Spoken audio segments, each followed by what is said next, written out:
Well, first of all, I want to thank the fans. Our fans are unreal, the type of support that we get.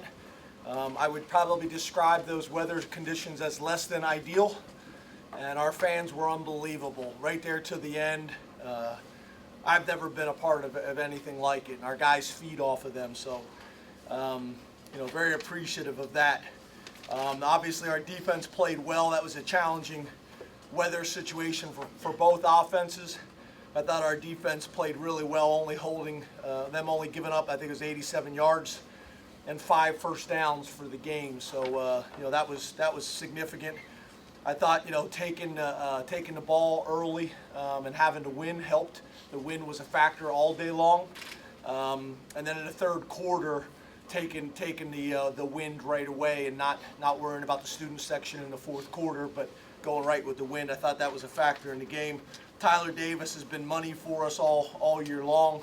Obviously, Billy Fester coming in and doing a nice job for us as well. Saquon Barkley's just continues to do great things for us. Really proud of him. Mike Gesicki, we talked about before the season started. Had a chance to have a breakout year for us, and he's done that. Broke the Penn State record for receptions by a tight end in a season with 42. Just a lot of positive things. A lot of positive things for our guys. 9 tackles for a loss for the 8th time. We won the field position battle. We did not win the turnover battle. That's probably the one critique I would have. The ball was on the ground a lot. We didn't come up with it. We lost the turnover battle. We won the penalty battle. We won the explosive play battle. So overall, really cool. Next week, obviously, we're gonna need everybody. I know Thanksgiving break is a challenge, but I am personally and professionally challenging all of our lettermen, all of our alumni, the community, the students. The dorms will be open on Friday at 3 o'clock. We need every student on campus. We need the lettermen from all over the country to fly in. LeVar, I'm personally calling you out. Fly in for the game. We need everybody back for the game. Obviously this is a unique situation, and like I've mentioned before, we're tough to beat at home when that stadium is rocking with 107,000, and we're going to need that on Saturday. So give credit to Rutgers and their players and their coaching staff, Coach Ash, and then we got a bus ride home, so we got some time to digest this. We should have the film graded by the time we get home, and then we can get started on Michigan State. Everybody saw today what Michigan State was able to do. They're a tough team. They've been a tough team for a long time. Coach D'Antonio does a tremendous job, and they got talent. So we're going to have a great week of practice. So I know I've spoke too long already. Open it up to questions. Coach, have you ever been a part of a defensive performance like that with less than 100 yards in the game? I'm not sure. I mean, obviously, I think the weather factors into it. There's no doubt, but no, I don't know if I have. I think Brent Pry's done a great job all year long, as well as the whole defensive staff, and then the players. We had some question marks going into the season. We had some challenges early in the season with depth, at the linebacker position with injuries, and we just, this team just, tonight was a mental toughness game and a physical toughness game, and that's really kind of who we've been all year long. There's been some adversity that's hit with the linebacker unit, with the O-line unit, and it's been a next man in mentality and no excuses. We're going to make a way or find a way, and really, really proud of the guys how they've handled all those things. James, do you have any update on Saquon's condition? Yeah, Saquon's fine.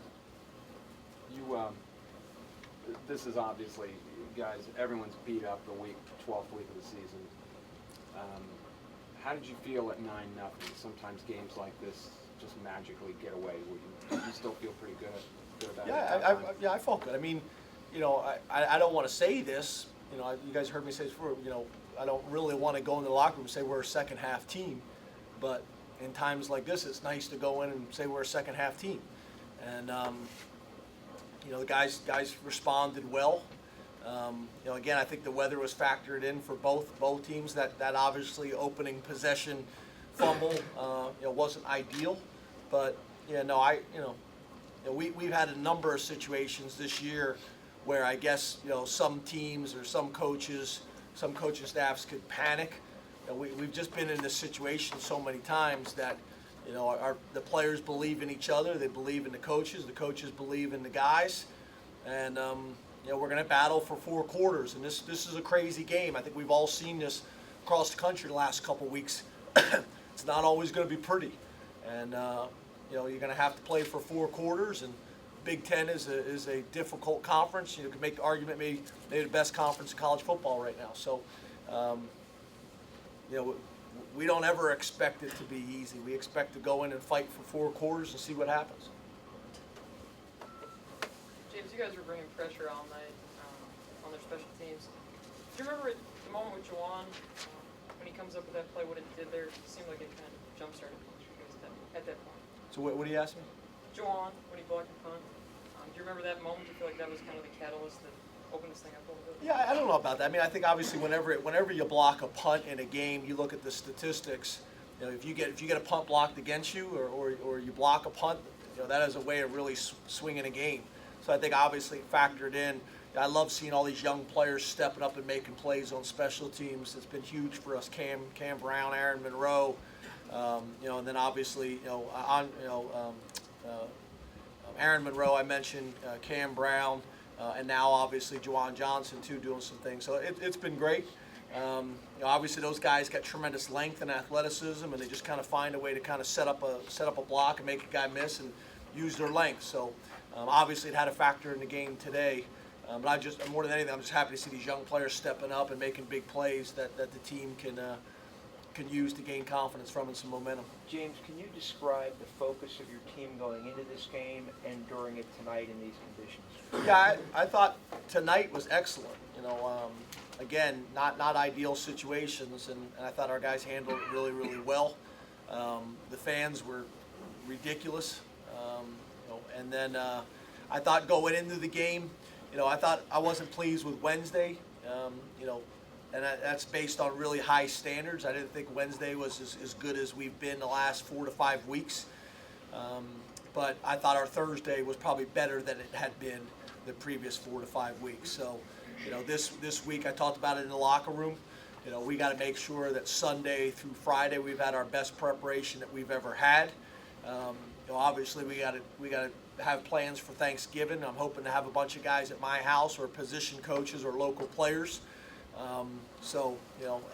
We got to kind of handle all these different things. And we got a young team, and making sure that we have a plan that's been communicated to the parents as well as our players is important, because they got to be able to handle that. We just don't have a lot of players that have been through this before. What went into not playing Connor tonight, and then the same with Will Fry's not dressing? Was that something that occurred when you got here, or was that something you planned the whole way coming to travel him but not dressing? We weren't going to dress Will for some things that we won't discuss here. No behavioral issues or anything like that. But just we weren't going to dress him. We knew that going into it. Connor, as we all know, he came out of the last game. We could have played him tonight, but I just felt like if we could get by without playing him, we'd like to do that. We're always going to put our players' safety first. He had been cleared by the doctors, had practiced all week long, but just Dowry's done a great job for us all year long, and if we could just give him another few days to get ready, so that he's at full strength next week, all week practice. He didn't get to practice as much as we would have liked him to practice last week, limited fashion. So I think with a young player like that, if you can make sure that he gets all his reps in practice, so he can go out and practice and play confident. How much do you feel that O-line has been developing altogether now, especially with new faces and new spots? Yeah, I mean, and then tonight, to be able to get Sterling in there and Wendy in there and Brosnan in there, it's great for those guys as well. The reps that Tommy continues to get is important for him as too. I'm proud of those guys, and the offensive line. I think Coach Limegrover, as well as those guys, just continue to battle and learn. The exciting thing is, I think we can get a lot better on the offensive line. I think it's a young group. They're just going to continue to mature and grow. I think throughout this whole season. So. I'm really excited about our offensive line, and I'm excited about the future at that position. James, this was an exceedingly close game 2 years ago between you and Rutgers here. Are you surprised at how things have sort of unraveled for that program in that stretch of time? Yeah, I'm going to talk about Penn State. Again, 2 years ago, we were at 65 scholarships. Last year, we were at 75 scholarships. This is our first year back to 85 scholarships. And the team just kind of continues to grow and mature. Our locker room is as healthy and as positive and as supportive as it's ever been. We've worked really hard at that. Got tremendous leadership at key positions as well as throughout our roster. And we're just getting better. Rutgers has got a great program. They got a great coaching staff. They got great tradition and history. We're getting better. It's about us getting better. James, how valuable was Tyler Davis tonight, and how valuable has he been this season? He is that guy. That guy is unbelievable. He's got a real maturity for a guy his age. Handles things really well. Changed the holder situation. A lot of times that can mess up. That can mess up a kicker, and he's been great. Basically told me whoever you put in there, I'll kick it through the uprights, however they hold it. Upright, sideways, crooked, laces. The one he kicked today that only went about 10 yards and just died in the wind right over the uprights, he kicked the laces, directly into the laces. That guy's a warrior. If you had to name probably an MVP right now, it'd probably be him. So I'm really proud of that guy. Thanks, James, Coach. was that just precautionary with Saquon in the second half? Taking, Yeah, he could have went back in. Thanks, Coach.